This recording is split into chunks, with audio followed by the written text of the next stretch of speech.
오늘 우리에게 주시는 하나님의 말씀은 골로새서 3장 15절에서 17절 말씀입니다.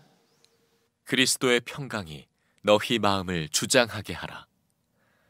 너희는 평강을 위하여 한 몸으로 부르심을 받았나니 너희는 또한 감사하는 자가 되라.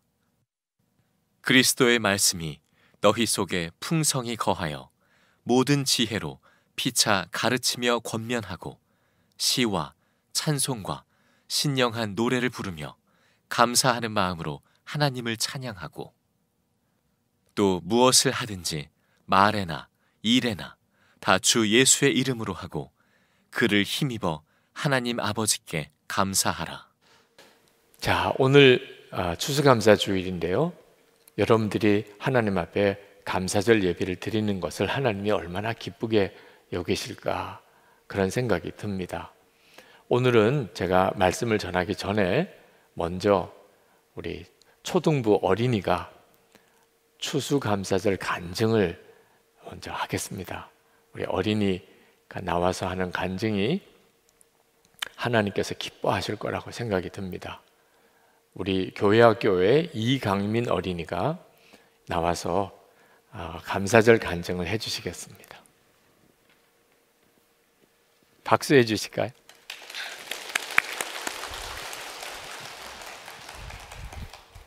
코로나 바이러스로 인하여 평범한 일상생활을 하지 못한 지 거의 1년이 다 되어가고 있습니다. 학교에 가고 친구들과 놀고 교회에서 함께 예배드리는 것의 소중함을 잘 몰랐는데 10월이 되어서야 학교 친구들을 그나마 몇 번 만날 수 있게 되었고 교회에는 여전히 가지 못하면서 이제까지 당연하다고 생각했던 것들이 얼마나 감사한 것인지 느끼게 되었습니다. 교회에서 예배를 드릴 때 주님께 더욱 온 마음을 다해 예배드리지 못한 것이 지금 되돌아보면 좀 아쉽습니다. 하지만 이렇게 평범하지 않은 상황 속에서 저에게 좋았던 점들도 있었습니다. 먼저 학교에 가지 않고 혼자 있는 시간이 많아지다 보니 하나님과의 대화도 많아지고 하나님께 더 집중할 수 있었으며 꾸준히 동해일기를 쓰거나 잠언 필사라는 도전도 할 수 있었습니다. 특히 성경 필사는 태어나서 처음으로 한 것인데 매일 아침에 일어나자마자 잠언 한 장씩을 쓴 것은 제 노력만으로는 될 수 없었을 텐데 주님께서 저에게 그런 힘을 주셔서 제가 할 수 있었던 것 같습니다. 그중 가장 기억나는 말씀은 잠언 27장 1절입니다. 넌 내일 일을 자랑하지 말라. 하루 동안에 무슨 일이 일어나는지 내가 알 수 없음이니라. 이 말씀을 읽으면서 저에게 주어진 오늘을 소중히 여기고 주님께 항상 감사하는 사람이 되어야겠다고 생각했습니다. 또 다른 좋았던 점은 가족과 함께하는 시간이 많아진 것입니다. 저희 아빠가 코로나 이전에는 바쁘셔서 우리 가족이 온전히 함께하는 시간이 거의 없었는데 코로나로 집에 있는 시간이 많아지면서 아빠와 야구도 하고 가족끼리 보드게임도 하고 그동안 못했던 이야기들도 많이 나누면서 좋은 시간들을 보낼 수 있었습니다. 또한 매일 저녁 가족과 함께 성경을 읽는 시간을 가지게 되었습니다. 한 구절씩 돌아가면서 성경을 읽고 그중 가장 기억에 남는 말씀을 각자 나누고 짧게 기도문으로 고백하는 시간을 통해 매일 말씀을 마음에 새길 수 있게 되었습니다. 그리고 주일 저녁에는 패밀리 위드 지저스를 통해 한 주 동안 지은 죄들이나 주님이 주신 은혜, 주님께 순종했던 일들을 나누고 다음 주에 나의 다짐을 생각하는 등 가족과 함께 한 주를 마무리하는 시간을 보내게 되었습니다. 이러한 시간들이 참 좋은 것 같습니다. 코로나로 어렵고 불편한 것들이 많고 미디어의 유혹도 많지만 이전에 경험해보지 못한 이 시간들을 통해 오히려 하나님을 더욱 바라보고 많은 감사한 것들을 찾게 되었습니다. 힘들고 어려운 상황이 와도 불평보다는 감사를 더 많이 하고 주님을 가까이 하며 순종하는 제가 되고 싶습니다. 늘 우리에게 좋은 것을 주시는 하나님 감사하고 사랑합니다.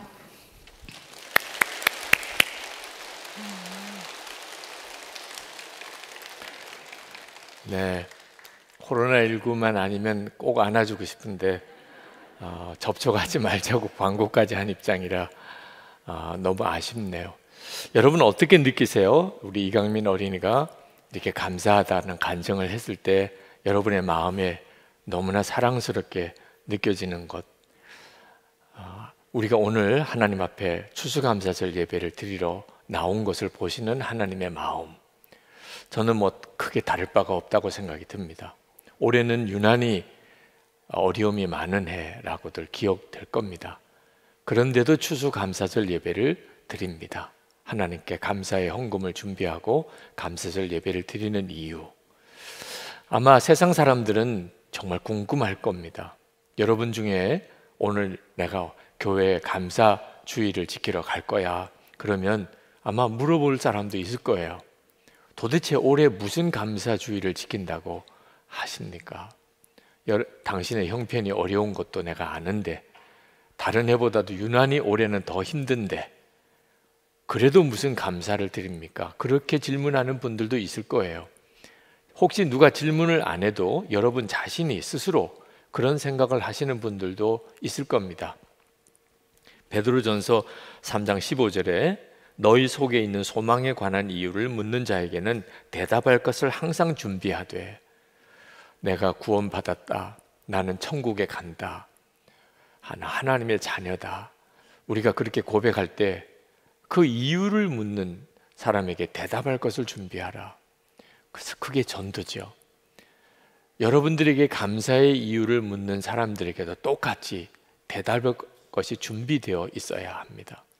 여러분, 오늘 추수감사주일 예배를 드리는데 실제로 무엇이 그렇게 감사한가요? 어려운데도, 어느 해보다도 쉽지 않고 앞으로도 그렇게 예상되는데도 감사하는 이유가 도대체 무엇인가요? 그런 감사의 이유가 분명한가요? 그렇죠. 예수를 믿은 우리에게는 형편과 처지에 상관없이 우리는 감사할 이유가 있습니다. 천지를 지으시고 말할 수 없는 은혜를 주시는 하나님을 믿으니까요. 그게 우리가 감사하는 이유입니다. 여러분, 명절이 되면 어떻게 해서든지 부모님이 계신 사람들은 부모님께 가서 명절을 같이 보내고 인사를 하고 선물도 드리고 그렇게 하려고 하지요. 오고 가는 길이 그렇게 많이 시간이 걸려도 그렇게 가려고 하잖아요. 왜 그렇지요? 그 해에 부모님으로부터 특별히 뭘 더 많이 받아서 그렇습니까? 부모님이 계시니까. 그러니까 부모님께 가서 명절 인사도 드리고 선물도 드리고 그러니까 하는 거잖아요. 우리에게 있어서 감사 주일은 하나님을 내가 믿으니까 내가 하나님께 감사를 드리는 거예요. 독일에 있는 어느 성도님이 혀에 암이 생겨서 결국은 혀를 절단해야 될 사정이 되었습니다. 혀 절단하는 수술을 하는 날 의사가 당신이 이제 아무 말을 못하게 될 텐데 당신이 꼭 하고 싶은 말을 지금 마지막으로 하세요. 그때 그분이 눈을 감고 한참을 생각하다가 눈물을 흘리면서 3마디 고백을 했습니다. 하나님 감사합니다. 하나님 감사합니다. 하나님 감사합니다. 그 고백을 듣고 의사도 간호사도 가족들도 다 울었어요. 성도의 본능, 영적인 본능입니다. 만약에 내가 정말 마지막으로 말하고 그 다음에 말할 수가 없다면 무슨 말 할 수 있을까? 하나님께 감사하다는 것을 내 입으로 고백할 수 있는 마지막 기회라고 생각이 되는 이런 심정을 하나님을 진짜 안 믿는 사람은 누가 이해할 수 있겠어요? 그러나 하나님을 정말 믿는 사람에게는 그건 너무나 당연한 본능과도 같은 일입니다. 여러분, 어려움이 많을수록 우리가 우리의 마음을 지켜야 합니다. 두려움, 염려, 또 분노 또는 우울증, 별의별 마음의 공격을 당합니다. 그때 우리가 반드시 해야 할 일은 마음을 평안하게 지키는 것입니다.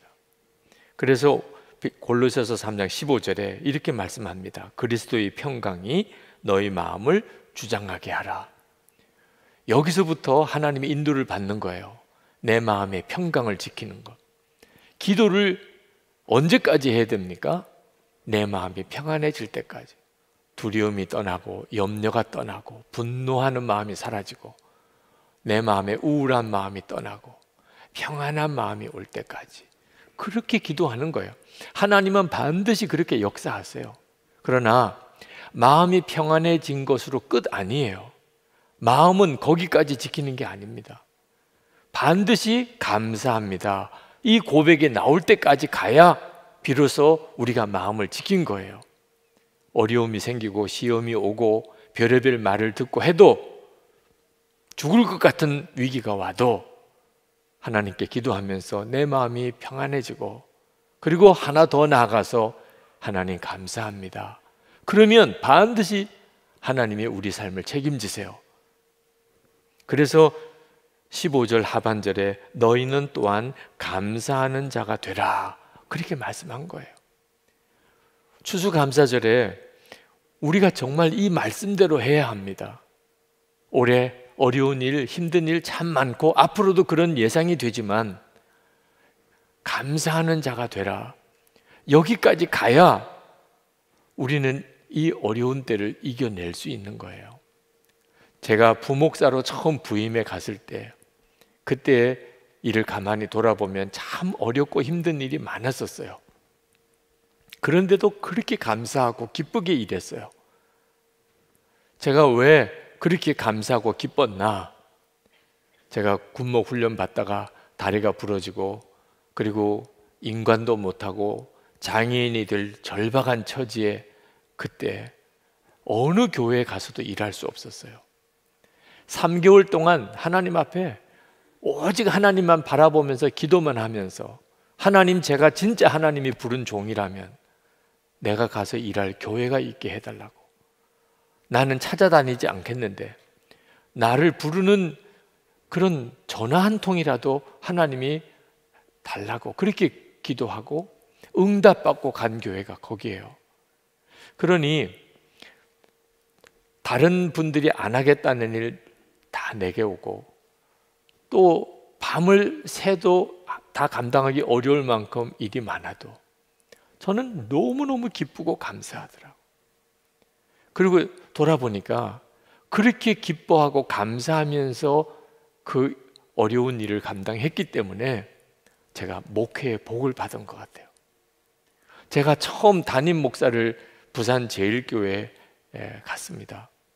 근데 그때도 참 어려웠던 교회예요. 전임 목사님이 예배당 건축을 겨우 마쳤는데 갑자기 돌아가셨어요. 너무 무리가 되어서. 교회 부채는 많은데 제가 젊은 목사가 부임해 가서 감당할 길이 없어요. 헌금은, 목사도 헌금은 해야 되겠는데 돈이 없어요. 그래서 제 아내와 의논하고 1년 동안 교회에서 받을 사례비를 다 교회 건축헌금으로 약정해서 드렸어요. 뭐 먹고 살아요, 목사는. 그래도 기뻤어요. 그래도 너무너무 감사했어요. 이유는 6개월 전에, 그 교회 부임해 가기 6개월 전에 대학원 마지막 논문 학기를 남겨놓고 하나님께서 제게 너 석사학위를 바칠 수 있겠느냐, 정말 가슴 떨리는 하나님의 마음을 받았어요. 고민을 많이 했지만 결국은 순종했습니다. 그때 저는 학위도 없는 목사가 어느 교회 청빙을 받겠어요. 그래서 교회에서 제대로 저를 불러줄 때는 없을 거다, 마음 정리했습니다. 그런데 6개월 뒤에 그 교회에서 젊은 저를 담임 목사로 불러준 거예요. 모든 게 다 감사했어요. 교회에서 생활비 안 줘도 감사했어요. 그렇게 감사하더라고요. 근데 돌아보니까 그렇게 감사하고 또 감사하고 살았으니까 목회의 복을 받은 것 같아요.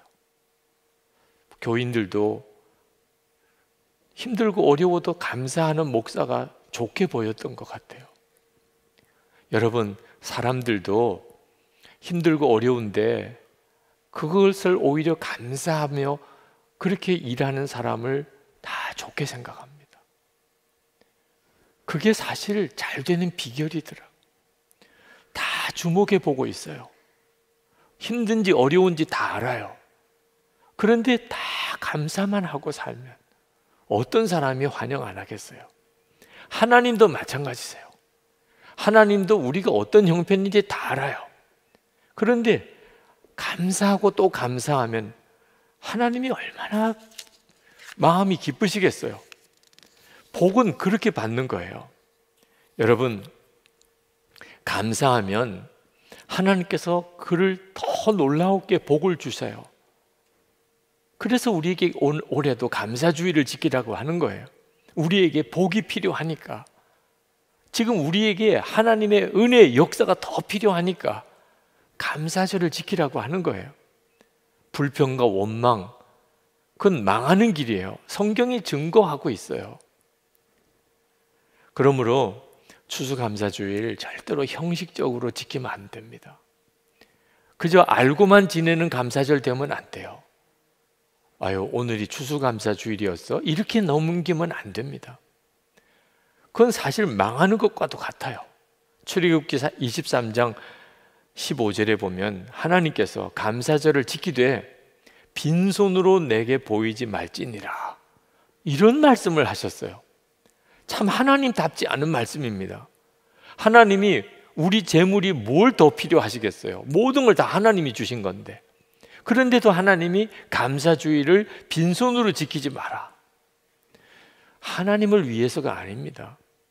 우리가 감사주의를 적당히 형식적으로 마지못해 그것도 잊어버리고 이렇게 지킬까 봐 하나님께서 아주 엄히 말씀하신 거예요. 하나님의 마음은 너무너무 간절한 거예요.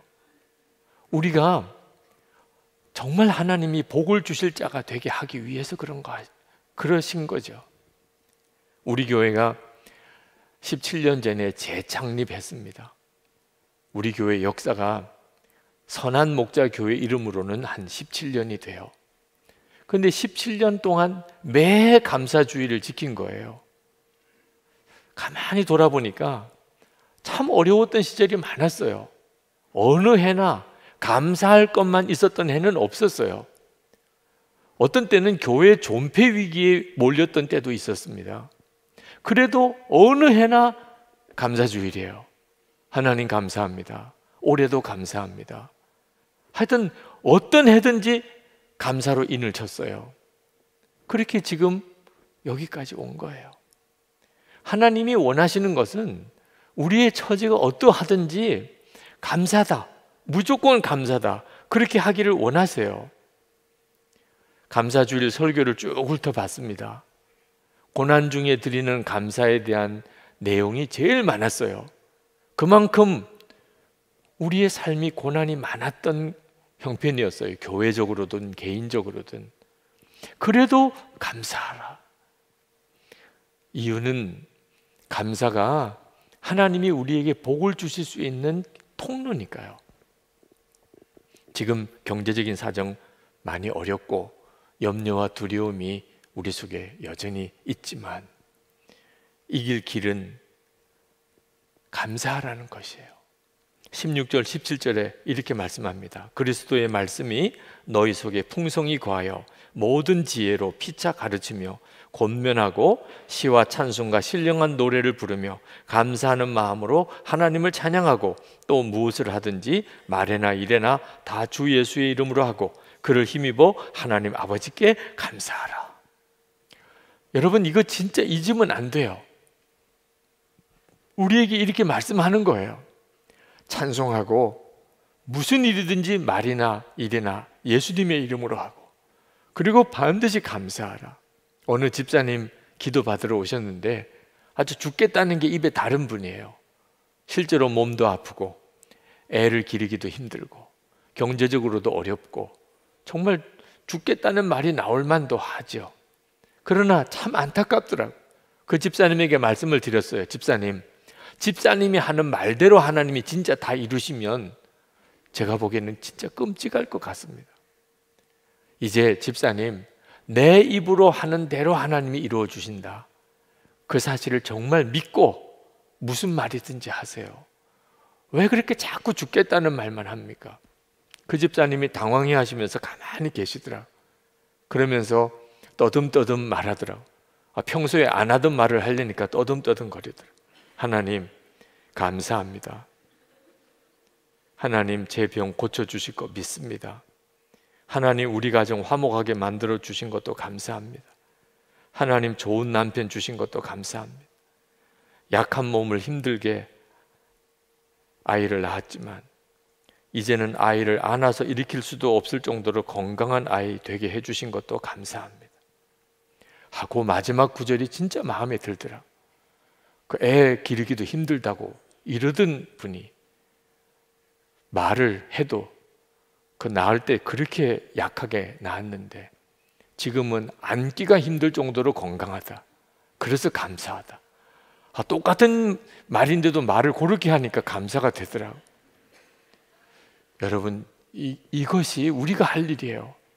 그 다음에는 하나님이 우리의 감사에 응답하시는 거예요. 많은 교인들이 담임 목사로서 솔직히 덜 아슬아슬한 것이 추수감사절이 왔는데도 별 마음이 없어요. 그저 감사주일이 또 올해도 왔나 보다 이런 정도로 넘기는 것 같아요. 감사절에 그 기쁨, 감격이 없어요. 제가 어릴 때는요, 솔직히 저희 부모님과 어른들이 마치 추수감사절 지키려고 1년을 사신 분 같아요. 하여튼 추수감사절이 무슨 날이길래 저렇게 지키나. 솔직히 그때 한국교회 사정 어느 교회나 다 어려웠어요. 그 매월 목사님 사례비 드리고 교회 관리비 내고 그거 감당을 못해서 1년 내내 빚을 져요. 재정장로님이 그거 다 빚내가지고 그 추수감사절 헌금으로 싹 다 갚아요.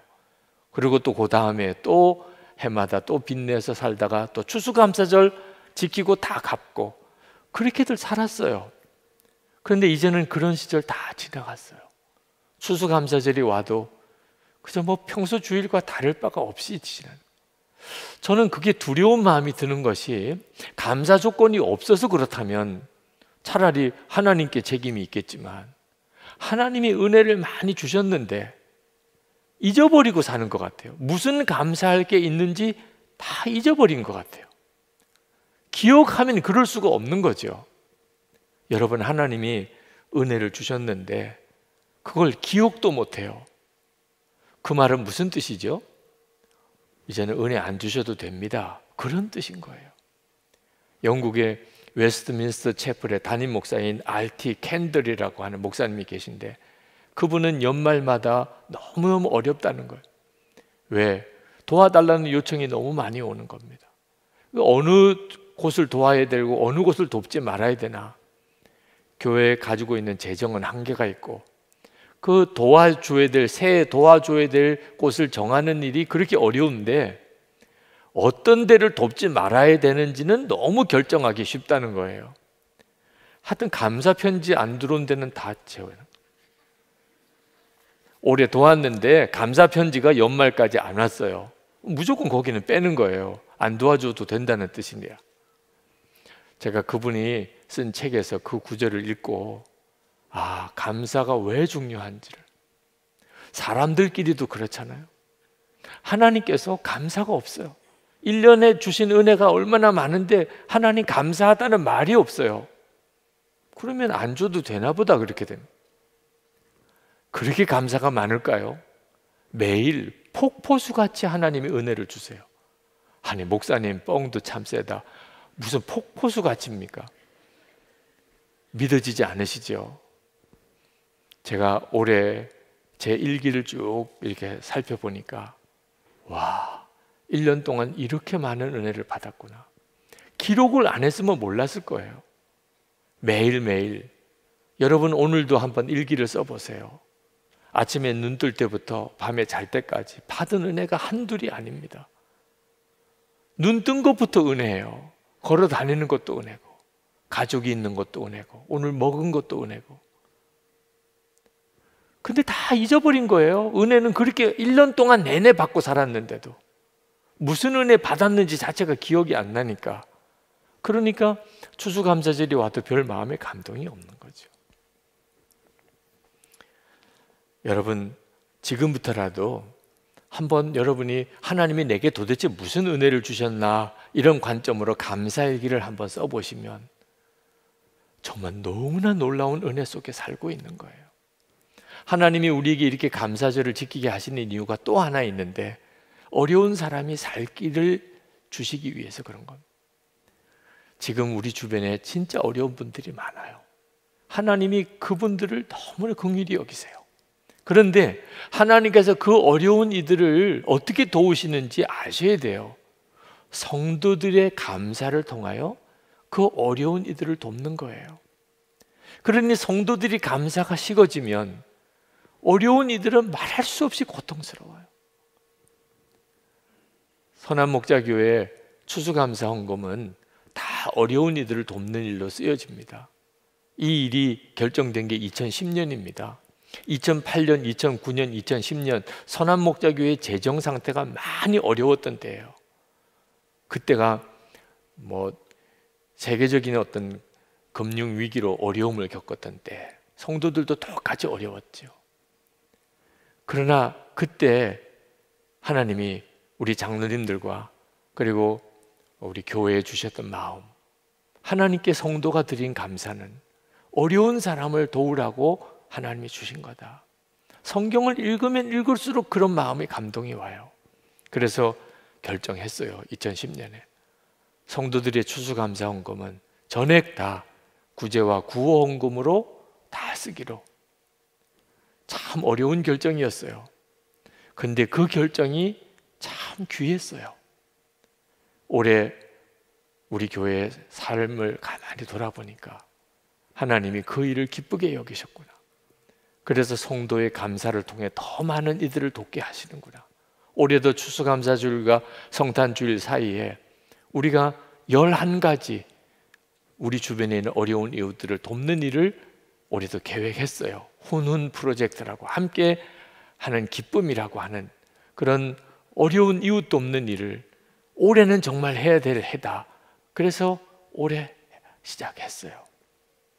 우리 교회 주변에 있는 상가들 사랑의 손소독기를 나눠드리고, 혹한기에 우리 주목자들 얼어 죽지 않도록 그들 입소할 수 있는 생활시설을 우리가 지원해드리고, 동부구치소에 떡을 해서 희망의 떡 나눔, 사랑의 김장김치 나눔, 한부모 가정에다가 이불을 우리가 도와주는 일, 성탄절에 주목자들 성탄 식사를 우리가 준비해서 대접하는 일, 그리고 우리 교회 주변에 한 500가정의 어려운 가정을 지금 명단을 정리하고 있어요.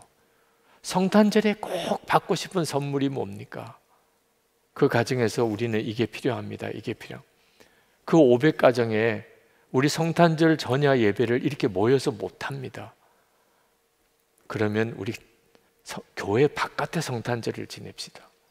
그래서 500가정 어려운 가정을 이번에 도와주려고 합니다. 이 일을 하나님이 기쁘게 여기실 거라고 믿는 거예요. 여러분, 지금 우리 주변에 성도들의 이 복을 받은 성도들의 감사를 통해서 구제할 이들이 너무너무 많아요. 하나님께서 우리 교회 성도들에게 복을 주실 이유가 뭡니까? 성도들의 감사를 통해 어려운 일을 돕자는 거죠. 2020년 아마 역사에 남을 해일 겁니다. 그런데 우리도 역사를 만드십시다. 하여튼 2020년은 내 생애 최고의 감사를 드렸던 해다. 아주 도장을 찍는 거예요. 선포하는 거예요. 2020년은 하나님이 내게 복을 주신 해다. 내게 가장 감사한 해다. 아주 믿고 선포하고 고백하는 거예요. 기록하는 거예요.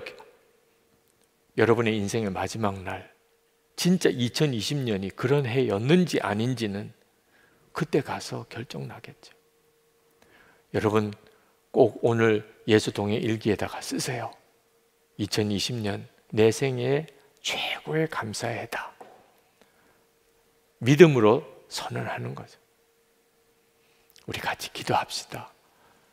오늘 추수감사 주일입니다. 하나님이 우리가 살아나도록, 우리가 정말 복이 있는 자가 되도록, 우리를 통해서 어려운 사람들을 살려내도록 감사주의를 주셨어요. 제가 받은 은혜 알게 해주소서. 진정으로 감사하는 자가 되게 해주소서. 하나님, 우리와 우리 교회를 복을 주셔서 하나님이 기뻐 쓰시옵소서. 통성으로 우리 기도하겠습니다. 오늘 우리에게 주시는 하나님의 말씀은 고린도후서 1장 12절에서 2장 4절까지 말씀입니다. 봉독은 1장 18절에서 2장 4절까지만 하도록 하겠습니다. 하나님께서는 신실하십니다. 따라서 우리가 여러분에게 하는 말은 이해하면서 동시에 아니요 하는 것은 아닙니다. 나와 실로아노와 디모데가 여러분에게 선포한 하나님의 아들 예수 그리스도께서는 예도 되셨다가 동시에 아니오도 되신 분이 아니었습니다. 그리스도 안에는 예만 있을 뿐입니다. 하나님의 모든 약속은 그리스도 안에서 예가 됩니다. 그러므로 그리스도로 말미암아 우리는 아멘 하면서 하나님께 영광을 돌리는 것입니다. 우리를 여러분과 함께 그리스도 안에 튼튼히 서게 하시고 또 우리에게 사명을 맡기신 분은 하나님이십니다. 하나님께서는 또한 우리를 자기의 것이라는 표로 인을 치시고 그 보증으로 우리 마음에 성령을 주셨습니다. 내 목숨을 걸고서 나는 하나님을 증인으로 모시렵니다. 내가 아직 고린도에 가지 않은 것은 여러분을 아끼기 때문입니다. 우리는 여러분의 믿음을 지배하려는 것이 아닙니다. 우리는 여러분이 기쁨을 누리게 하려고 함께 일하는 일꾼일 따름입니다. 여러분은 이미 믿음에 튼튼히 서 있습니다. 여러분에게 또다시 아픔을 주지 않아야 하겠기에 나는 여러분에게로 가지 않기로 결심하였습니다. 내가 여러분을 마음 아프게 하더라도 나를 기쁘게 해줄 사람은 내가 마음 아프게 하는 그 사람밖에 누가 있겠습니까? 내가 이런 편지를 쓰는 것은 내가 거기에 갔을 때 나를 기쁘게 해야 할 바로 그 사람들에게서 내가 마음 아픈 일을 당하는 일이 없도록 하려는 것이었습니다. 나의 기쁨이 여러분 모두의 기쁨임을 여러분 모두를 두고 나는 확신하였습니다. 나는 몹시 괴로워하며 걱정하는 마음으로 많은 눈물을 흘리면서 여러분에게 그 편지를 썼습니다. 그러나 그것은 여러분을 마음 아프게 하려고 한 것이 아니라 여러분을 내가 얼마나 극진히 사랑하고 있는지를 알려주려고 한 것이었습니다. 자, 주님을 사랑하시는 여러분, 매일 매 순간 주님과 더 친밀히 동행하시기를 축복합니다. 어려운 때 우리가 살 길은 주님과 더 친밀히 동행하는 것뿐입니다. 우리가 주님과 친밀히 동행하면 우리 안에 뚜렷한 변화가 일어나는데 겉과 속이 다르지 않은 사람, 아주 신실한 사람이 됩니다. 그렇지 않겠습니까? 예수님을 항상 바라보며 사는데 어떻게 속 다르고 겉 다른 사람이 될 수 있겠어요? 어떻게 거짓말하며 그렇게 살 수 있겠어요? 자, 여러분들이 정말 신실한 사람, 속과 겉이 다르지 않은 사람인지 여러분 스스로 한번 점검해 봐야 됩니다. 여러분 아내나 남편에게 또는 아이들에게 또는 여러분 직장 동료에게 여러분을 가장 잘 아는 사람, 자주 여러분을 보는 사람에게 한번 확인해 보세요. 나 화 안 낼 테니까 솔직하게 말해줘 봐. 그렇게 꼭 확인해 보시기 바랍니다. 여러분 자신이 정말 내가 예수님과 동행하고 있는지는 우리 자신이 겉과 속이 다르지 않은 사람이 된 것에서 드러나게 됩니다. 그래서 예수 동행 일기를 꾸준히 쓰시라고 권해드리는 겁니다. 정말 놀라운 삶의 변화가 일어나게 됩니다. 그런데 사도 바울이 그 점에서 마음이 아팠던 거예요.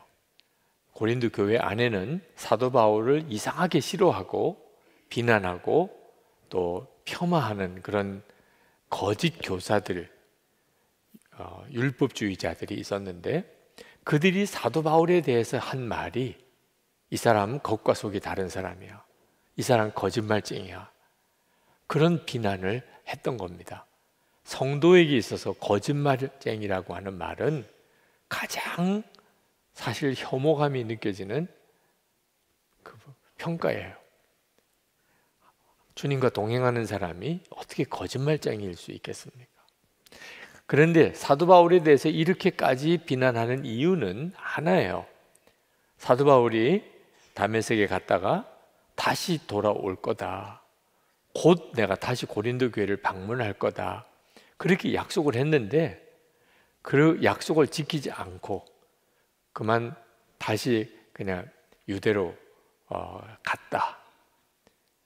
그것 때문에 사도 바울은 거짓말쟁이다. 속은 오지 않으려고 하면서 겉으로만 오겠다고 말한 사람이다. 믿을 수 없는 사람이다.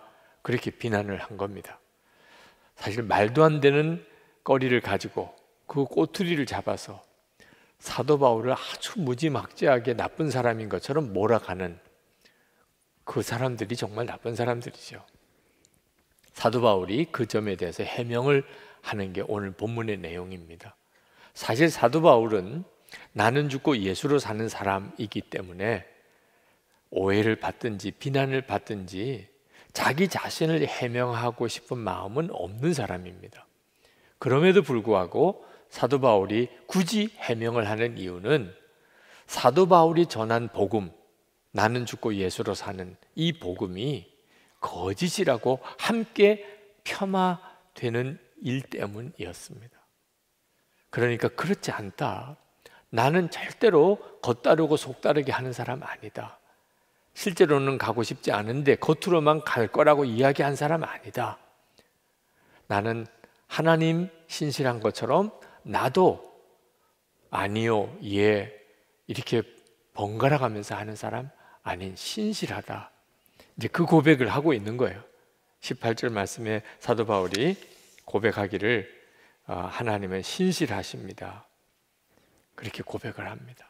그러니까 자기도 하나님을 믿는 자기도 겉으로 속으로 다르지 않다는 거예요. 근데 사도 바울은 해명을 하는데 사실 사람의 사정을 어떻게 다 다른 사람에게 해명할 수 있겠습니까? 부부 사이에도 어떻게 다 해명하고 살아요? 부모 자녀 사이에도 그렇잖아요. 그러니까 13절 14절에 보면 사도 바울이 이해할 수 있는 내용으로만 설명을 하겠다. 고린도 교인들이 그래서 그렇구나, 내가 한번 설명을 하겠다, 그렇게 이야기를 합니다. 그러나 확신하는 것은 우리 주님의 날, 주님 앞에 서는 날, 우리 속 마음까지 다 드러나는 그때는 내가 분명히 확신하기를 너희들이 나를 자랑스럽게 여기게 될 것이다. 모든 걸 다 알고 나니까, 우리 속에 있는 것들이 다 드러나니까 그때는 틀림없이 너희들이 나에 대해서 자랑할 것이다. 14절 말씀에 이렇게 말씀합니다. 우리 주 예수의 날에는 여러분이 우리의 자랑거리이듯이 우리가 여러분의 자랑거리가 될 것입니다. 저는 이 말씀이 너무 귀하더라고요. 여러분, 우리도 꼭 그런 확신 가지고 살아야 합니다. 주님의 날, 주님 앞에 섰을 때 우리 속마음이 다 드러나는 그날, 저는 여러분의 자랑거리가 되고 여러분은 제 자랑거리가 되어야 합니다. 속마음까지 다 드러나놓고 보니까 그랬었어요? 너무 섭섭한데요? 이렇게 되면 안 된다, 그 말입니다. 저는 기도하기를 우리 선한목자교회 교인들이 제가 담임 목사였음이 자랑스럽다, 그렇게 되게 해주세요.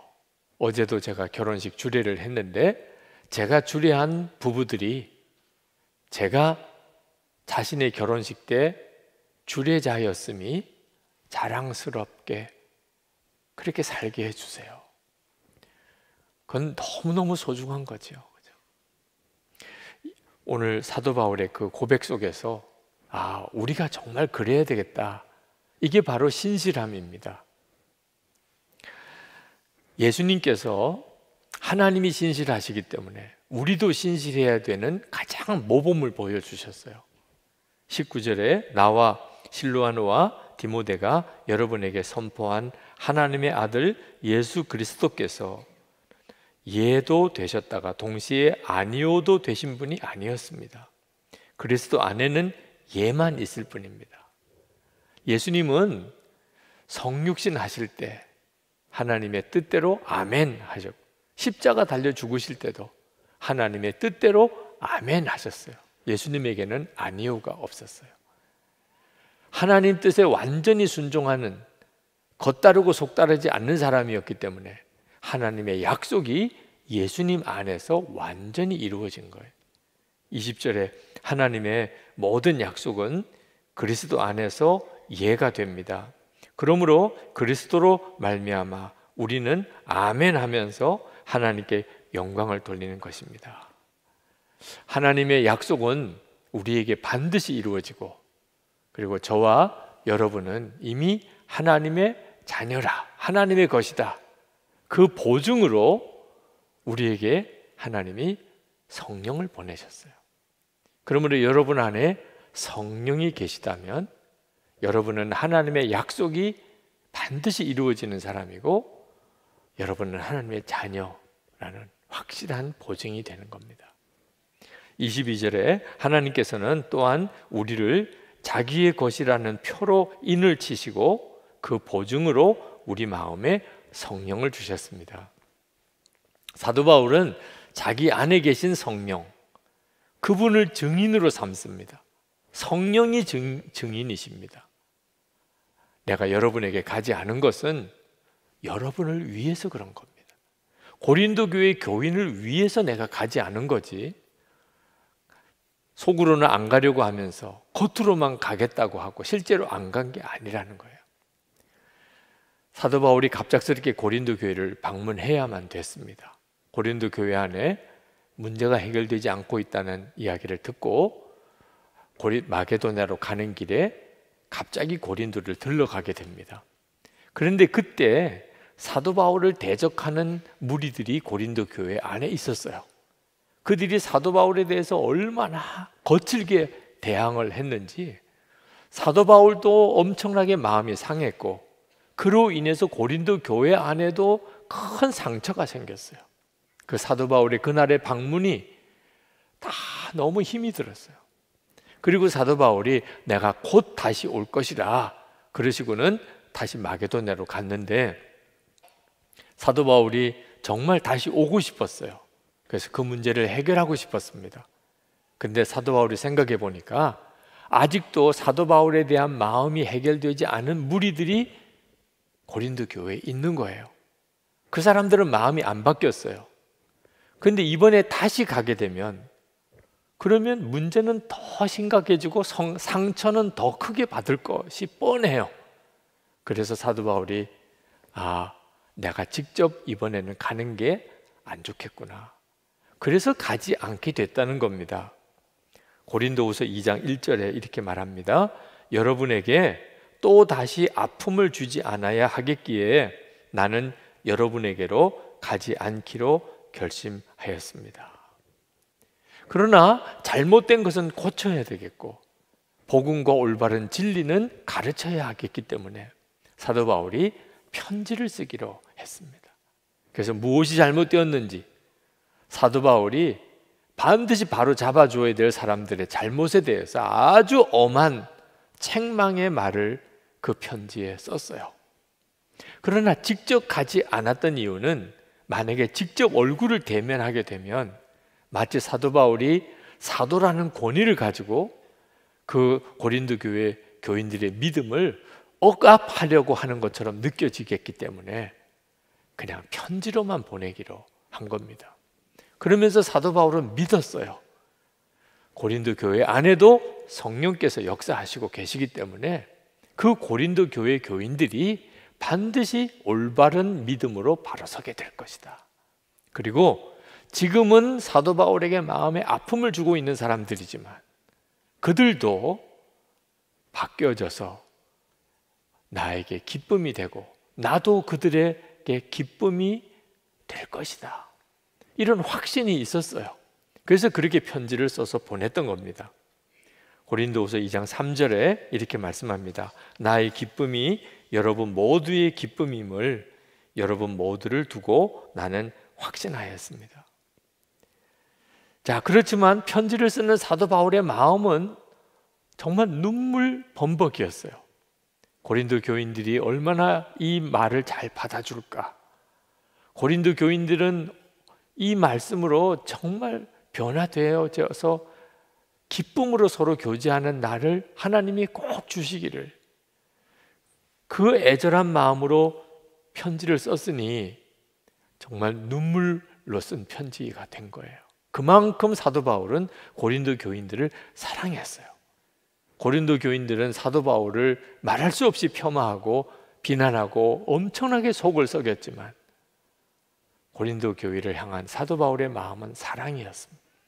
4절에 이렇게 쓰고 있습니다. 나는 몹시 괴로워하며 걱정하는 마음으로 많은 눈물을 흘리면서 여러분에게 그 편지를 썼습니다. 그러나 그것은 여러분을 마음 아프게 하려고 한 것이 아니라 여러분을 내가 얼마나 극진히 사랑하고 있는지를 알려주려고 한 것이었습니다.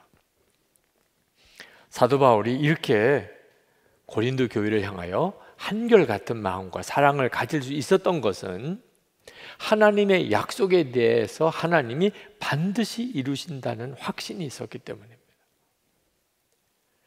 그래서 언제나 하나님께 순종만 했던 거예요. 하나님 뜻이면 아멘, 하나님이 말씀하시면 예, 그렇게 순종했던 거예요. 그래서 결국은 고린도 교회가 정말 변화되게 됩니다. 그래서 고린도 후서가 쓰여지게 된 거예요. 여러분, 우리는 엄청난 하나님의 약속을 받았습니다. 오늘 여기에 예배드린 여러분 모두 다, 지금 부속실에서 예배드리신 분들도, 그리고 지금 온라인 생방송으로 예배드리는 모든 이들이 한 사람도 예외 없이 하나님의 엄청난 약속을 받았어요.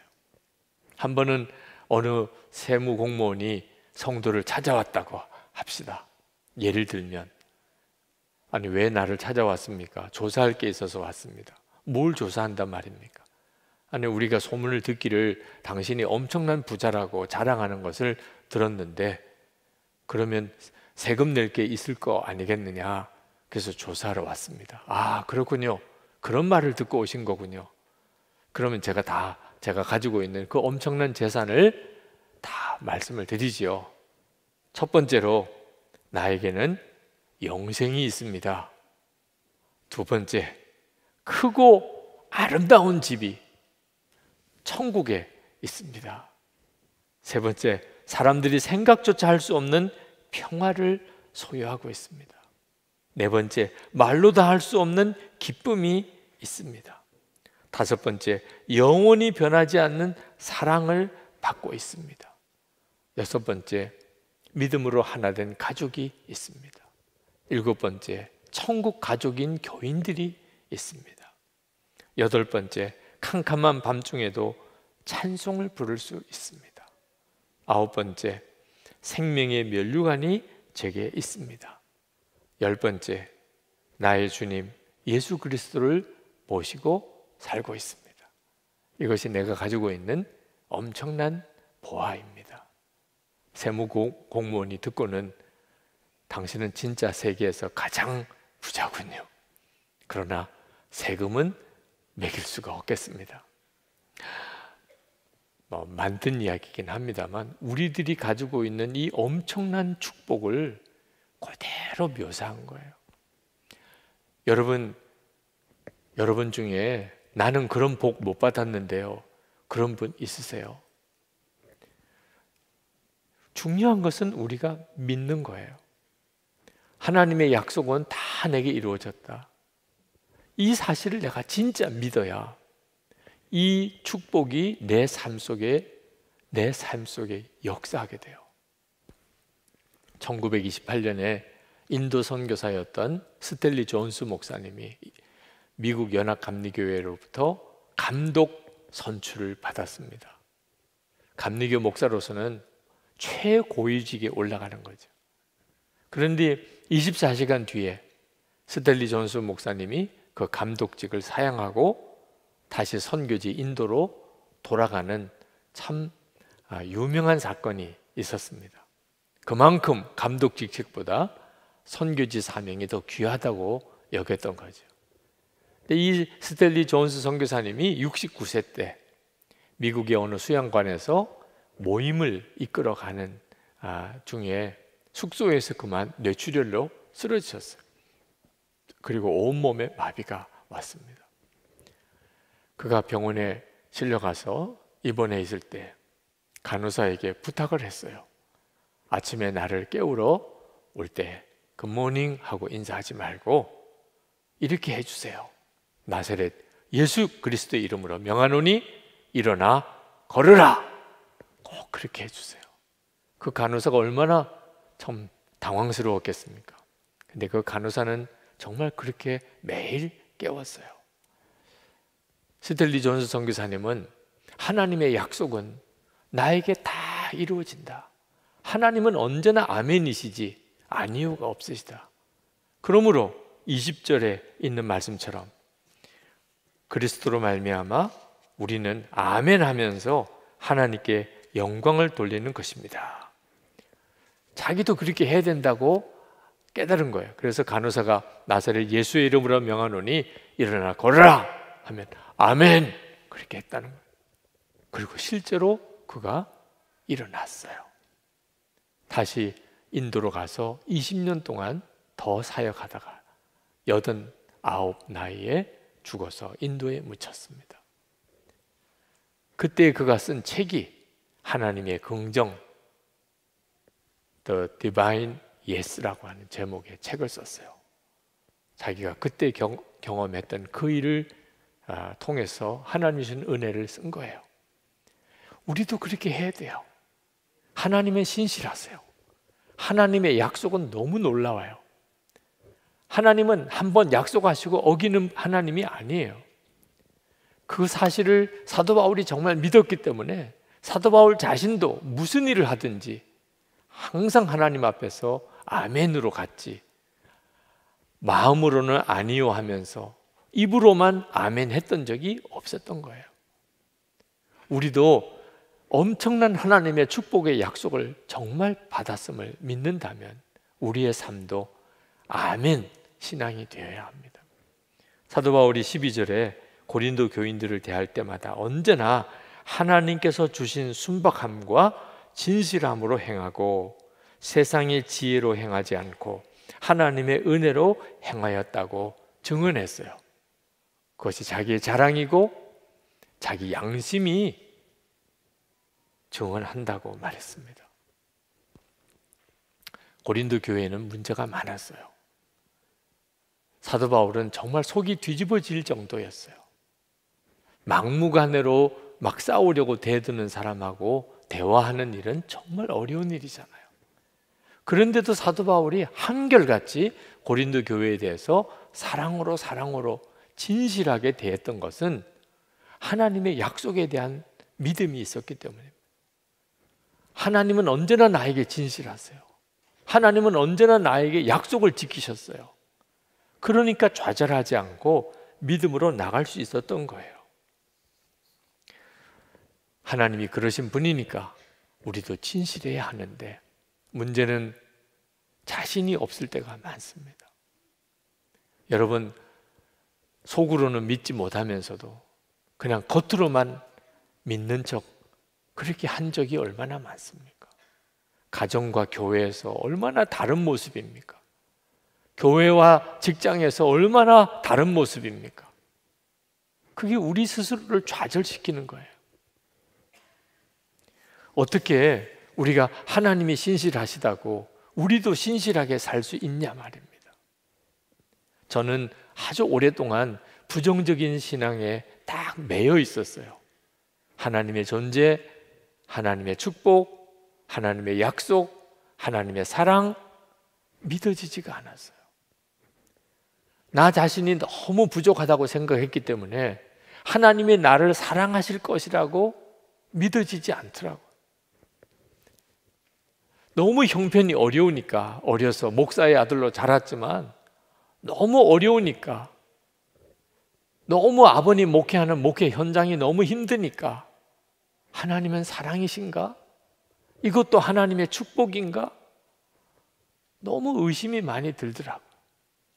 여러분 중에도 교회 때때로 문제가 많은 교회 소식을 들을 때 정말 믿었던 어떤 목사님이나 또는 교인들의 실망스러운 그런 모습을 볼 때 하나님 진짜 살아계신가? 어떤 사람은 하나님을 욕을 하고 자기를 살리는 생명의 복음의 마음의 문을 완전히 닫아놓는 사람들이 많습니다. 그게 우리가 살고 있는 현실이에요. 제가 왜 하나님에 대해서 그렇게 믿음이 없었을까 생각해 보니까 육신의 눈으로 보이는 것만 본 거예요. 하나님을 진짜 바라볼 수 있는 믿음의 눈이 뜨이지 않았던 거예요. 저를 거기서 구원해낸 것은 나는 죽고 예수로 사는 십자가의 복음 때문이었습니다. 깜짝 놀랐어요. 내가 예수님과 함께 이미 죽었고 예수님께서 내 안에 오셔서 내 생명이 되셨다. 그 복음을 깨달았을 때 기절하는 줄 알았어요. 그때서야 비로소 내가 너무 보잘것없고 초라하고 자격이 없지만 하나님은 여전히 나를 받아주고 계시다는, 내 눈에 보이는 현실은 너무 기가 막히고 너무 실망스럽고 너무 좌절이 되지만 하나님의 약속은 변함이 없다. 그 사실에 대한 믿음을 비로소 가지게 되었어요. 그게 믿어지게 되니까 그때부터 제 안에 속과 겉이 다른 게 없어지기 시작합니다. 지금도 10년째 우리 부목사님과 장로님들과 또 선교사님들과 매일 일기를 쓰고 나누고 살아요.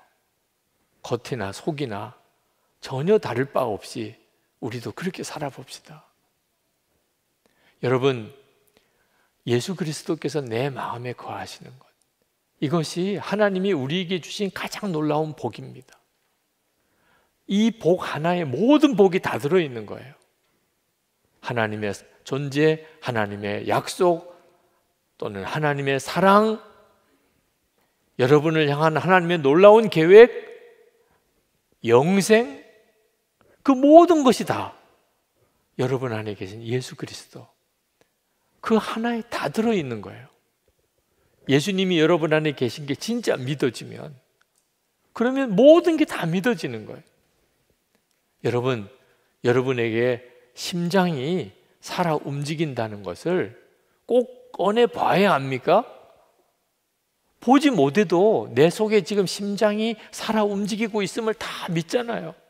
지금 여러분 살아있다는 것 자체가 그 증거잖아요. 예수 그리스도께서 여러분 안에 계신 것을 꼭 눈으로 보아야만 확인이 되는 겁니까? 오늘 이렇게 예배 드리는 것, 이 자체가 증거잖아요. 지금 영상으로도 이 예배에 접속에 들어와서 예배 드리시는 여러분들의 지금 그 행위가 여러분 안에 예수 그리스도께서 계시고 여러분을 인도하시는 증거잖아요. 하나님은 반드시 약속을 지키시고, 하나님은 마음으로는 아니오면서 겉으로만 이해하고 약속하시고 지키지 않으신 하나님 아니십니다. 그렇다면 예수 그리스도 안에서 우리도 항상 하나님께 이해할 수 있어요. 20절에 보면 하나님의 모든 약속은 그리스도 안에서 이해가 됩니다. 그리스도 안에서 이해가 됩니다. 우리가 예수님을 바라보고 살자, 항상 예수님 안에 거하자는 이유예요. 예수님을 바라보면 아멘 신앙이 됩니다. 하나님의 약속, 하나님의 인도하심 믿어요. 그러니까 가족에게 실망하고, 여러분의 현실에 낙심하고, 여러분 자신에 대해서 절망하는 일이 생겨도 예수님 바라보면 주님은 다시 일어나게 하세요. 세상은 다 안 된다고 하는데 예수님은 된다고 하세요. 나는 끝인데 예수님은 다시 시작하라고 하세요. 세상 모든 사람들이 다 no라고 하는 예수님은 yes라고 하세요. 주님을 바라보면 우리의 믿음이 확 달라져요. 여러분, 예수 그리스도 안에서 하나님의 약속에 대하여 크게 아멘하고 사시기를 축복합니다. 우리 교우 중에 아멘을 진짜 크게 하시는 분이 계세요. 사실 우리 교우들은 중심이 깊어서 아멘을 거의 안 하세요. 해도 아주 조그맣게 하고. 근데 그분은 아주 크게 아멘을 하세요. 그래서 예배 드릴 때마다 거슬러요. 왜 저렇게 큰 소리로 아멘하지? 귀에 거슬러요. 그래서 제가 그분에게 좀 절제하세요.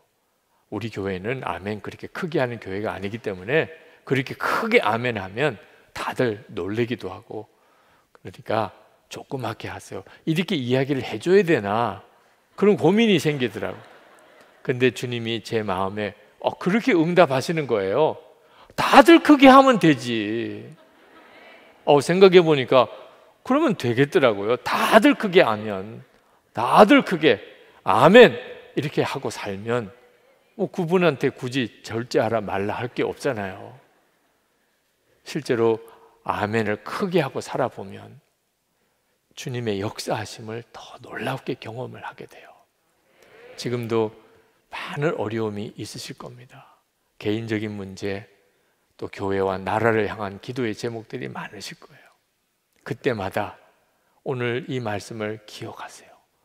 사도 바울은 그 엄청난 시험들, 고비들 때마다 하나님의 약속은 반드시 이루신다. 신실하신 하나님. 그러니까 자기도 언제나 하나님의 말씀 앞에 아멘 하고 갔어요. 조금 더 숨기거나 감추려고 하지 않고 그저 오직 진실하게 나갔더니 고린도 교회 안에 문제가 다 해결이 되신 거죠. 이제 우리 같이 기도합시다. 오늘 우리에게 주시는 하나님의 말씀은 고린도후서 2장 5절에서 17절 말씀입니다. 누가 마음을 아프게 하였다면 실은 나를 마음 아프게 한 것이 아니라, 과장하지 않고 말해서 어느 정도는 여러분 모두를 마음 아프게 한 것이라 하겠습니다. 여러분 대다수는 그러한 사람에게 이미 충분한 벌을 내렸습니다. 그러니 여러분은 도리어 그를 용서해주고 위로해 주어야 합니다. 그 사람이 지나친 슬픔에 짓눌리는 일이 없도록 해야 합니다. 그러므로 나는 여러분이 그에게 사랑을 나타내어 보이기를 권합니다. 내가 그 편지를 쓴 것은 여러분이 모든 일에 순종하는지를 시험하여 알아보려는 것이었습니다. 여러분이 누구에게 무엇을 용서해주면 나도 용서해줍니다. 내가 용서한 경우가 있다면 그것은 그리스도 앞에서 여러분을 위하여 용서한 것입니다. 그렇게 하여 우리가 사탄에게 속아 넘어가지 않으려 하였습니다. 우리는 사탄의 속셈을 모르는 것이 아닙니다.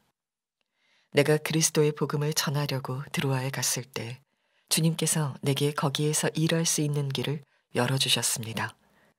그러나 나는 내 형제 디도를 만나지 못하여 마음이 편하지 않아서 그들과 작별하고 마케도니아로 갔습니다. 그러나 그리스도의 개선 행렬에 언제나 우리를 참가시키시고 그리스도를 아는 지식의 향기를 어디에서나 우리를 통하여 풍기게 하시는 하나님께 감사를 드립니다.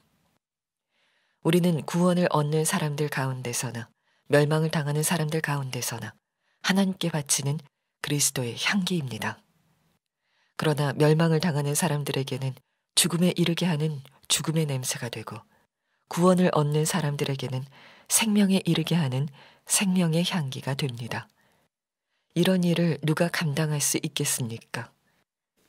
우리는 저 많은 사람들처럼 하나님의 말씀을 팔아서 먹고 살아가는 장사꾼이 아닙니다. 우리는 하나님께서 보내신 일꾼답게 진실한 마음으로 일하는 사람들입니다. 우리는 하나님이 보시는 앞에서 그리스도 안에서 말하는 것입니다. 자, 이제는 고린도후서 2장의 말씀을 나누려고 합니다. 여러분 미국 펜실베니아 쪽에 가시면 그러면 아미시 공동체라는 마을을 보게 됩니다. 아마 이미 다녀오신 분도 계실 거고, 또는 영상으로 또는 여러 가지 책을 통해서 보신 분도 있으실 겁니다. 지금도 마차를 타고 다니는 아주 옛날 방식의 생활을 유지해 가는 마을입니다. 그 마을을 다녀오신 분들은 큰 감동을 받는다고 합니다. 그들이 옛날 방식으로 살아가는 것이 참 독특하기도 하지만 이 세상에서는 잘 찾아보기 어려운 고요함, 편안함, 평화, 그것을 거기서 경험해서 수백만 명이 해마다 그 아미시 마을을 찾아가 봅니다. 그 감동은 그 아미시 마을 공동체의 전통적인 정신, 공동체 정신, 용서와 사랑의 전통 때문에 그렇습니다. 그 아미시 마을은 500년 동안의 역사를 통하여 오직 한 가지를 지켜오려고 공동체를 만든 겁니다. 예수님께서 오른뺨을 맞으면 맨뺨도 돌려대라. 주님이 말씀하셨으니까 그대로 살아야지. 누가복음 23장 34절에 예수님께서 십자가에 달리셔서 당신을 십자가에 못 박아 죽이는 이들을 용서하고 위하여 기도하셨습니다. 아버지, 저들을 사하여 주옵소서. 자기들이 하는 것을 알지 못함이니이다. 예수님이 그렇게 하셨다면 우리도 그렇게 해야지. 용서하고 또 용서하고 또 용서하고 살기 위하여 공동체를 만든 거예요. 그들은 믿기를 우리가 그렇게 용서해야 하나님이 우리를 용서하신다고 그랬잖아요. 물론 신학적인 논란이 됩니다. 진짜 우리가 용서해야 하나님이 우리를 용서하느냐? 아미시 마을 사람들은 아주 단순하게 대답합니다. 성경을 읽어보세요. 성경에 그렇게 말했지 않습니까? 2006년입니다. 그 아미시 마을에 충격적인 살인사건이 일어났습니다. 찰스 로버트라고 하는 사람이 총을 들고 초등학교에 들어가서 그 아이들을 무차별 총격을 했는데 5아이가, 소녀가 죽고 5아이가 큰 부상을 당했습니다. 그 아미시 마을에서 총격 살인 사건이 일어났다는 것 자체가 충격이긴 했지만 더 놀라운 일이 있었습니다. 그 뒤에 그 아미시 마을 사람들이 보여준 자비와 사랑이었습니다. 그 아미시 마을 사람들은 희생자의 유족들도 너무너무 위로가 필요하지만 이 찰스 로버트 가해자의 홀 어머니와 그 자녀들도 엄청난 충격을 받았다는 것을 알았습니다. 그래서 그들은 그 가해자의 가족들이 그 피해자의 가족의 품에 안깁니다. 그들이 찾아와서 안아줘요. 우리는 원한이 없습니다. 우리는 이미 다 용서했습니다. 그 아미시 마을 사람들이 그 피해자의 가족의 집을 찾아가서 위로와 사랑의 선물을 전해줄 때 이 찰스 로버트 가해자의 집도 반드시 찾아가서 그들을 위로해 주었다는 거예요. 여러분, 이것이 바로 교회입니다. 그리고 이것이 성도예요. 예수 믿는 사람은 어떤 사람인가? 용서할 수 없는 사람 용서하고 사랑할 수 없는 사람 사랑하는 것. 그렇게 하는 공동체가 그게 바로 교회예요. 여러분, 커피 향을 맡으면 커피를 마시고 싶지요. 그죠? 똑같이 예수 믿는 사람에게는 향기가 나게 돼 있어요. 그래서 예수를 믿고 싶은 거예요.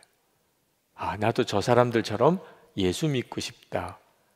근데 그 예수 믿는 사람의 향기가 용서와 사랑이에요. 사도 바울은 오늘 본문에서 자기를 대적하고 말할 수 없이 비난하고 온 교회를 시험에 빠뜨렸던 그들을 용서하라고 그렇게 말씀합니다. 7절에 그러니 여러분은 도리어 그를 용서해주고 위로해 주어야 합니다. 사도 바울을 대적하는 이들을 사도 바울이 어떻든지 바로 잡아 주어야 했습니다. 사도 바울 자신이 자존심 상해서가 아니고 복음을 바로 가르치기 위해서였어요. 이건 아주 엄한 경고고 책망이었습니다. 편지를 써서 보냈는데 울면서 썼다고 그랬어요. 근데 사도 바울의 마음에 과연 고린도 교회 교인들이 이 편지를 제대로 읽고 바로 진정한 복음을 받아들일까? 그게 걱정이 되었어요. 디도가 돌아와야 소식을 알 수 있을 텐데 디도가 좀처럼 예정대로 오지 않는 겁니다. 그래서 사도 바울이 너무너무 마음이 힘들었는데 결국은 디도가 와서 전해준 소식은 고린도 교회가 사도 바울이 쓴 그 눈물의 편지를 읽고 바른 복음이 무엇인지 깨닫고 그리고 사도 바울을 대적했던 이들을 징계했다고 그 소식을 전해주었어요. 사도 바울로서는 너무 기뻤습니다. 그랬겠죠. 그러나 그들이 자기들이 잘못한 것을 깨달았어요. 얼마나 자기들이 무서운 죄를 지었는지 알게 되었습니다. 그래서 그들이 너무 좌절에 빠진 거죠. 그래서 이제는 그들을 용서하라, 사랑하라는 편지를 이번에 쓰게 된 겁니다. 7절 하반절에 그 사람이 지나친 슬픔에 짓눌리는 일이 없도록 해야 합니다. 그러므로 나는 여러분이 그에게 사랑을 나타내어 보이기를 권합니다. 이것이 교회라는 겁니다. 성도면 마땅히 그렇게 해야 된다는 겁니다. 예수님은 우리를 위해 용서의 십자가를 지셨고, 예수님의 십자가의 핵심은 사랑이니까, 그러니까 우리가 그렇게 구원받았는데 우리도 용서하고 사랑해야 되는 거죠. 사도 바울은 이것이 우리가 사탄에게 속아 넘어가지 않는 길이라고 했어요. 11절에 우리가 사탄에게 속아 넘어가지 않으려 하였습니다. 우리는 사탄의 속셈을 모르는 것이 아닙니다. 여러분, 왜 용서하고 사랑해야 되나? 사탄에게 속지 않기 위해서 그런 겁니다. 사탄의 속셈은 있어요. 사람에게 어떻게 해서든지 죄를 짓게 만들어요. 여러분이 괜히 죄 짓게 되는 게 아닙니다. 사탄이 어떻든지 죄를 짓게 만들어요. 그 다음에는 무서운 죄책감에 여러분을 꽁꽁 묶어요. 나 죄 지었어. 하나님도 다 아실 거야. 하나님이 나를 기뻐하지 않으실 거야. 무서운 정죄감에 빠뜨립니다. 가룟 유다가 그랬죠. 그리고 영혼을 완전히 파멸시키는, 이게 사탄이 하는 일이에요. 사탄의 목적은 영혼의 파멸에 있어요. 우리는 사탄과 싸우는 거지 사람과 싸우는 게 아니라는 겁니다. 사도 바울이 그 사실을 고린도 교회 교인들이 반드시 알아야 한다는 거예요. 그 사도 바울을 대적했던 그 사람의 영혼도 구원해야 된다는 거예요. 그러려면 이제는 용서하고 사랑하라는 거예요. 절대로 마귀에게 속지 마라. 마귀가 하는 것에 반대로 가야 된다는, 그 반대가 용서와 사랑이라는 거예요. 사도 바울은 우리가 그리스도의 개선 행렬에 참여한 자라고 했습니다. 14절에 그러나 그리스도의 개선 행렬에 언제나 우리를 참가시키시고, 예수 믿는 사람은 예수님의 개선 행렬에 참가해 있는 사람입니다. 이 개선 행렬이라고 하는 것은 요즘 우리로서는 그렇게 특별한 의미로 와닿지 않습니다. 월드컵에서 우승을 했거나 그러면, 또는 무슨 세계 챔피언이 나왔거나 그러면 카퍼레이드를 할까요? 요즘에는 그렇게 보이죠. 그때 당시로서는 대단한 일이었어요. 전쟁을 나간 장군이 승리했습니다. 그러면 이제 로마로 들어와요. 그때 개선 장군이 앞에 서고, 그 뒤에는 병사들이 서고, 그 뒤에는 전리품 그리고 포로로 잡아온 노예들 쭉 끌려 들어옵니다. 대단한 장면이죠. 그때 당시로서는 가장 볼만한 볼거리예요. 온 로마 시민들이 다 광장에 나와서 환호성을 지르는 그 장면이 그때 당시로서는 최고의 장면이에요. 근데 사도 바울은 마치 예수님이 이런 개선 장군처럼 나가실 때 자기도 그 반열에 서 있다는 거예요. 자기는 예수님을 핍박하던 자, 교회를 핍박하고 예수 믿는 사람들을 잡아 죽이던 자였는데 주님이 나를 만나 주시고, 그리고 나를 사도로 삼으시고, 그리고 이 예수님의 개선 행렬에 참여하도록 만들어 주셨다. 이제 그 고백을 해요. 제가 이 구절을 묵상할 때 저 자신에게 적용해 보았어요. 나도 예수님의 개선 행렬에 참여한 자인가? 마음으로부터 아멘 하고 동의가 됐어요. 그리고 얼마나 기쁜지, 예수님의 개선 행렬에 참여한다는 것 자체가 충분해요. 그것으로 충분해요. 예수님께서 만왕의 왕이신 주님이 그 이끌고 가시는 그 대열 속에 내가 있다는 거, 그거면 충분한 거죠. 자, 여러분들도 한번 물어보셔야 돼요. 여러분은 예수님의 개선 행렬에 참여하고 있는 그 사람입니까? 그때 당시 로마 광장에 수많은 사람들이 나왔어요. 그렇지만 그들은 개선 행렬에 참여한 자는 아니에요. 개선 행렬에 참여한 자는 오직 군사만, 그 장군과 함께 전쟁터에 나가서 죽음의 고비를 넘고 무자비한 그 전쟁을 치러낸 사람, 그 군사들만 개선 행렬에 참여할 수 있어요. 다른 사람들은 그냥 환호성만 지르는 거죠. 지금도 똑같은 시대에, 똑같은 이 나라에 우리가 같이 살지만 다 똑같은 길을 가는 거 아니에요. 사람마다 가는 길이 다 다릅니다. 어떤 사람은 예수님과 함께 동행하면서 예수님의 개선 행렬에 참여한 사람이 있어요. 여러분이 그 사람이냐 하는 거예요. 여러분은 정말 그렇습니까? 도대체 어떤 사람이 예수님의 개선 행렬에 참여하는 그 사람이죠? 그걸 알아야 대답을 할 거 아닙니까? 그리스도의 향기를 바라는 사람이에요.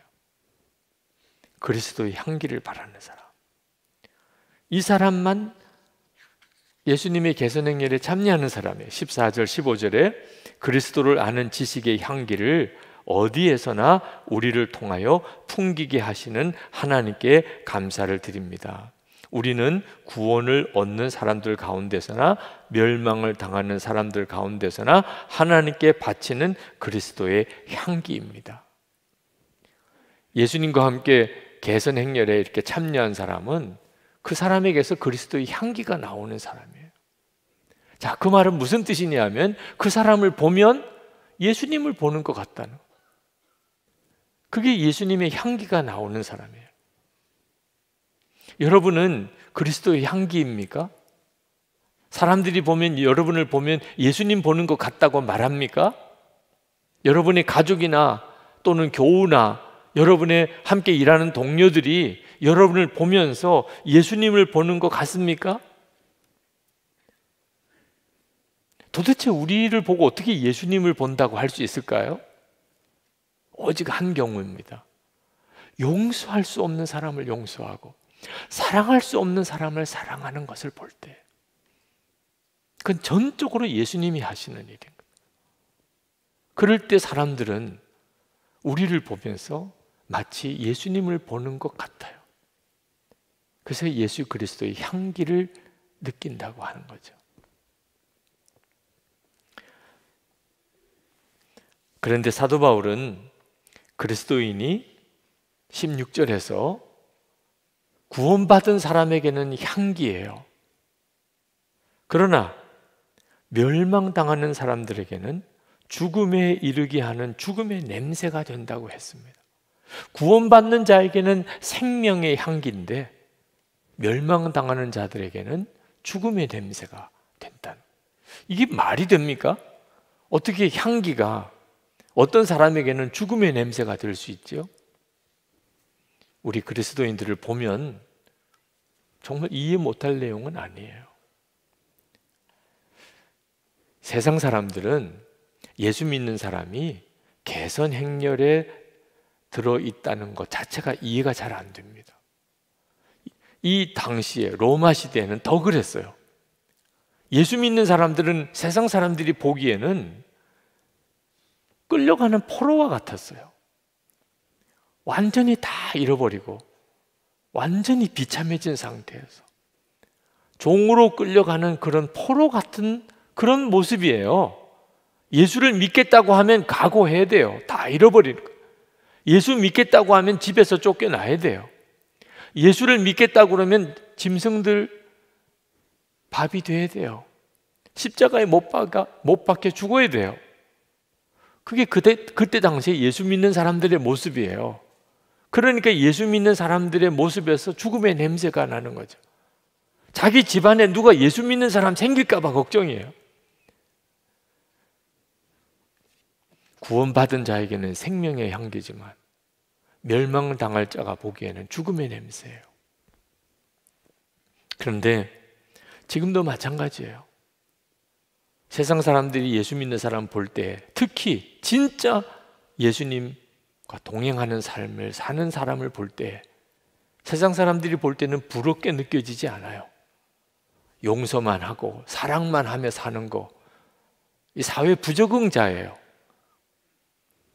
예수를 잘 믿는 사람들을 보면 볼수록 저렇게 살아가지고 어떻게 제대로 살아낼 수 있을까? 바보같이만 보여요. 무능하게 보여요. 그러므로 여러분 진짜 눈이 바로 뜨여야 돼요. 구원받지 못한 불신자만 아니고 안타까운 것은 교회 다니는 사람들도 그렇게 보는 사람이 있어요. 예수 믿는 게 진짜 개선 행렬 속에 참여하는 것 같은 느낌이 안 드는 사람이 있어요. 예수를 믿긴 하는데, 교회를 다니기는 하는데 만족이 안 돼요. 예수님과 함께 동행하는 것으로 만족이 안 돼요. 하여튼 뭔가 보상을 받아야 돼. 뭘 하면은 반드시 평가를 잘 받아야 돼. 사람들로부터 인정받고 싶어. 무슨 일이든지 하여튼 높임을 받고 싶어. 교회 다니면서도 예수님 한 분으로 만족이 안 되는 분이 있어요. 그 점이 정말 안타까운 거죠. 예수님 당시 때에 제사장들, 바리새인들이 그런 사람이었습니다. 그들은 하나님을 가장 잘 믿는다는 사람들이었어요. 그렇지만 그들은 하나님으로 만족이 안 돼요. 돈, 명예, 사람들로부터 높임을 받는 것, 칭찬받는 것, 거기에 목숨을 걸었어요.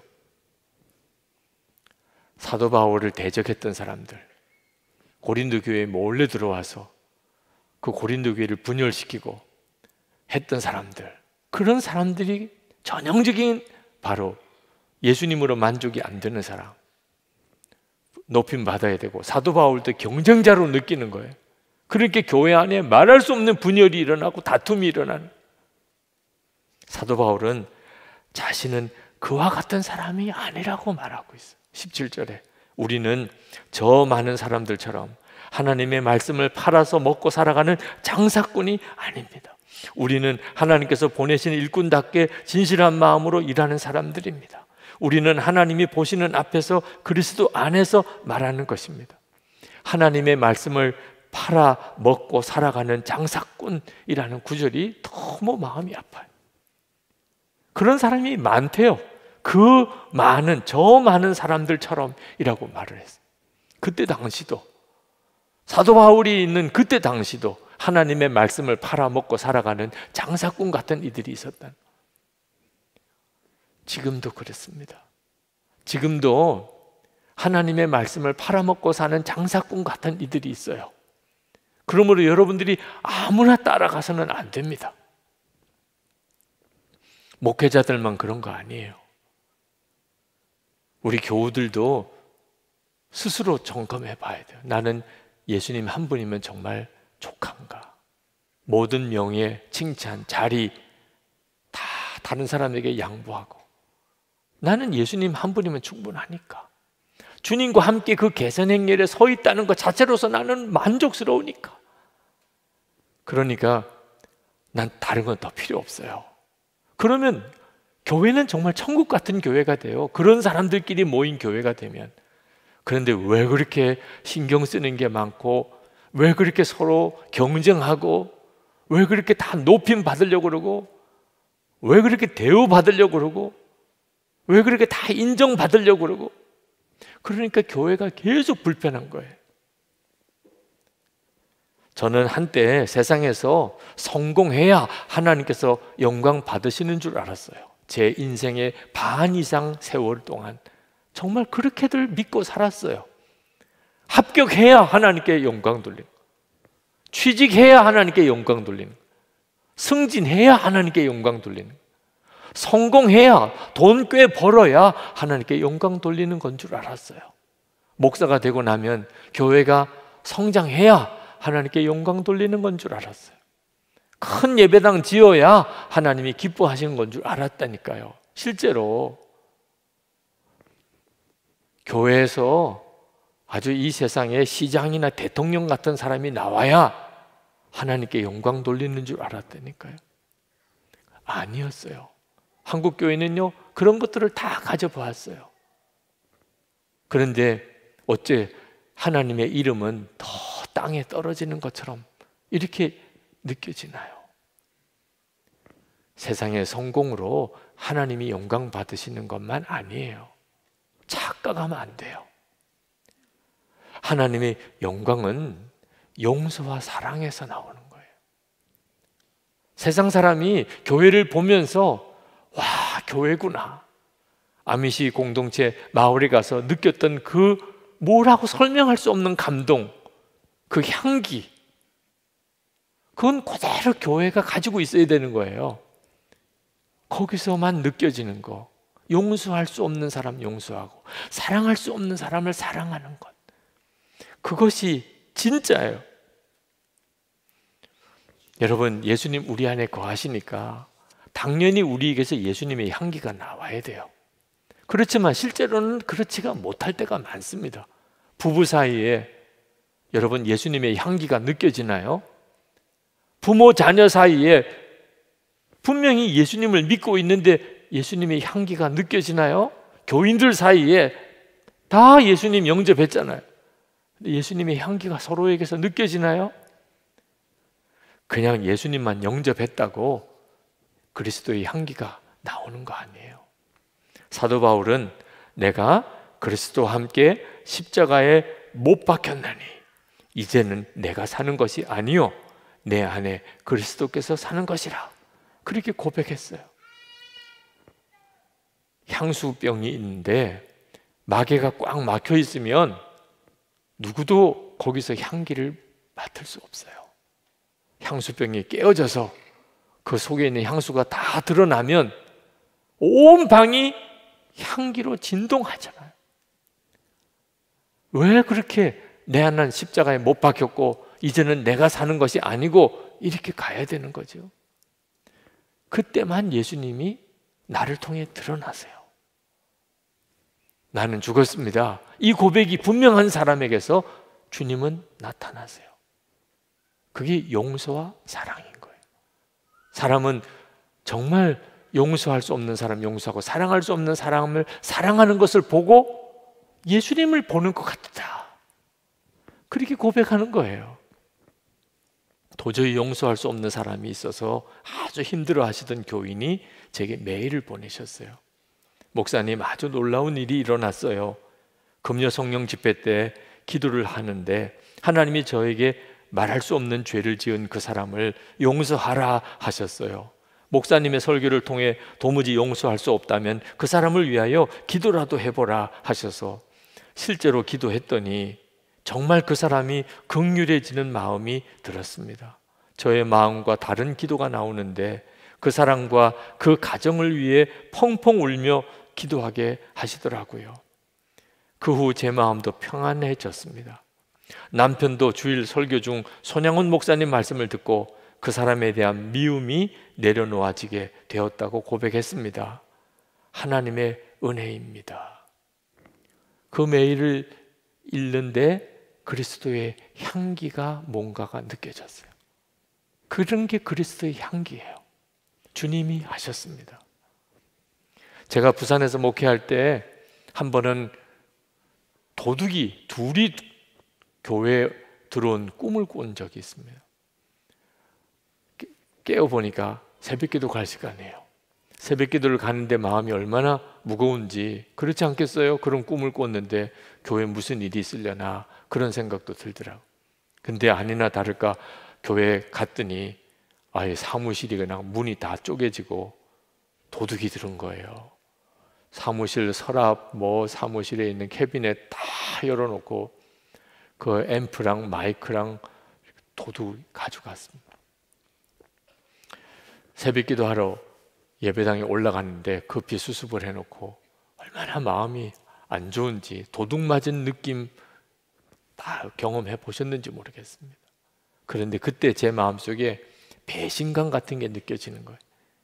그게 노숙자들에 대한 마음. IMF가 터진 때라 그들이 대합실에 몰려서 노숙을 하고 있는 그분들 아침 식사라도 우리가 대접하자.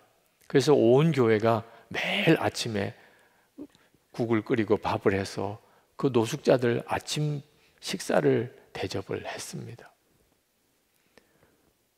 그분들이 그렇게 한 거 아닌가 이런 생각이 딱 드는 거예요. 교회에 늘 노숙자들이 아침마다 막 몰려와. 이런 사람들이 교회에 자꾸 많이 오면 교회에 험한 일이 생깁니다. 그런 교인들의 말이 있었어요. 꼭 그 일이 이루어진 것 같아요. 교인들이 또 말을 하겠네. 괜히 그런 사람들 밥 준다고 해놓고 이거 교회 이게 무슨 일이야? 이거 목사님 책임져야 되잖아. 또 그런 소리 듣겠네. 그런 마음도 들더라고. 그런데 새벽에 기도하는데 갑자기 도둑이 둘이었다는 생각이 드는 거예요. 도둑 하나가 아직도 남아있다는 거예요. 도둑 하나가. 진짜 무서운 도둑이 있다는 거예요. 제 마음속에 사랑이 싸늘하게 식어지는. 사실 근거가 없어요. 노숙인들이 그랬다는 근거가 없어요. 내가 본 것도 아니고 무슨 수사를 해서 뭐 결정적인 어떤 범인을 잡은 것도 아니고 그냥 괜히 그럴 거라 이런 생각. 그리고 무엇보다도 그 사람들을 향한 마음이 이렇게 식어져 있는 거예요. 이거 진짜 무서운 일 아닌가. 캐비넷이나 앰프는 돈 주고 또 사면 되는데 문짝이야 고치면 되고 사랑이 식어져 버리면 다 잃어버리는 건. 진짜 도둑이 아직도 남아있구나. 그게 다 깨달아지더라고요. 그래서 정말 회개가 터지는 거예요. 내가 무슨 이유로 그 사람들을 내가 혐의를 씌우고 배신을 당했다고까지 생각했나. 그리고 정말 눈물로 회개하고 그리고는 내려오는데 아침 식사하시러 벌써 노숙인들이 쭉 교회 로비에 나와 앉아 계세요. 제가 기도 끝나고 내려오는 거 보고 인사를 하시더라. 그분들 얼굴 뵙는 게 참 너무너무 미안하더라. 한순간이라도 그분들을 내가 의심했던 것이. 그런데 그분 중에 한 분이 걸어 나오시면서 제게 오늘 비가 와서 발을 다 젖었다고 양말 있으면 좀 달라는 거예요. 교회가 무슨 양말 공장도 아니고 양말이 어디 있겠어요. 그런데 너무너무 그분한테도 죄송하더라고. 그래서 양말은 당장 구할 수가 없으니 내가 신고 있는 거라도 드릴까요? 사실 신고 있는 걸 드리는 것도 참 미안하잖아요. 그랬더니 그거라도 달라더라. 그래서 신은 양말을 벗어서 드렸어요. 여러분, 우리가 진짜 구원받은 성도인 증거, 용서와 사랑. 우리 가정이 정말 구원받은 가정이라는 증거, 용서할 수 없는 사람 용서하고 사랑할 수 없는 사람 사랑하는. 우리 교회가 진정한 교회라는 증거, 용서와 사랑이에요. 그리스도의 향기입니다. 여러분 존재 자체가 그리스도의 향기예요. 여러분을 통해서 주님이 드러나요. 그러려면 진짜 나는 죽고 예수로 사는 믿음으로 살아야 합니다. 예수님 안에 거하고 항상 주님 바라봐야 돼요. 그러면 여러분 안에 용서할 수 없는 사람도 용서하고 사랑할 수 없는 사람도 사랑하게 됩니다. 우리 이 시간 기도합시다. 하나님, 제 안에 용서와 사랑을 회복하게 해주세요. 주님의 그 용서와 사랑이 내게서 가족에게, 내 일터의 동료들에게, 그리고 사랑하는 우리 교우들에게 흘러가게 해주옵소서. 통성으로 기도하겠습니다.